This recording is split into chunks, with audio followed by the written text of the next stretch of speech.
Hi everybody, this is Judy at Judy in the Kitchen. Today I'm talking about bitter melon, also known as bitter gourd, and I've got a list of foods that are known to pair well with bitter melon. So if you are looking for some recipe or meal ideas, hopefully this will help you out.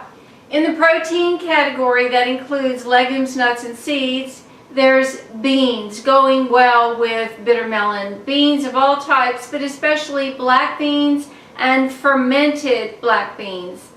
And there's also beef, chicken, duck, eggs, lamb, lentils, lima beans, poppy seeds, pork, poultry of all types, seafood, sesame paste, sesame seeds, shrimp, string beans, and tofu, especially firm tofu.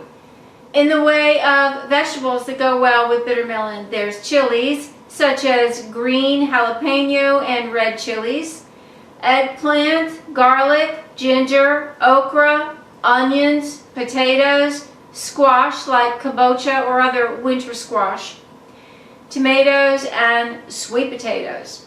In the way of fruits, there's coconut, lemon, lime, and pomegranate seeds. In the way of grains and grain products, there's corn, kamut, pita bread, and rice. In the way of dairy and non-dairy milk type products, there's coconut milk and yogurt. In the other foods category, there's miso, oils like canola oil, olive, peanut, and sesame oils, soy sauce, sugar, especially brown sugar, and vinegar, especially cider vinegar. Well, I do hope this helps you out. Bye for now.